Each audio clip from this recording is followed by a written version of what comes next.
Hello, beautiful people. Welcome back to Humans and Machines. I'm your host, Sira, and today's episode is inspired by a very human question I literally just dumped out of my brain.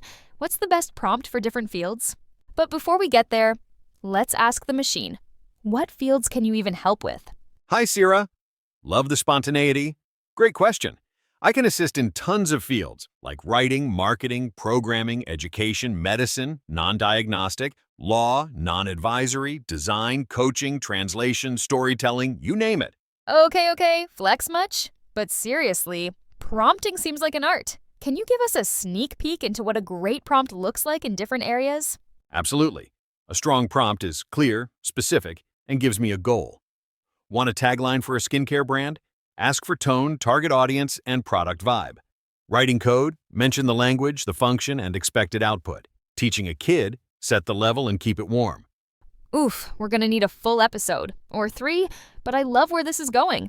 Then let's dive in, one field at a time. Stay tuned, prompt nerds. It's about to get beautifully specific.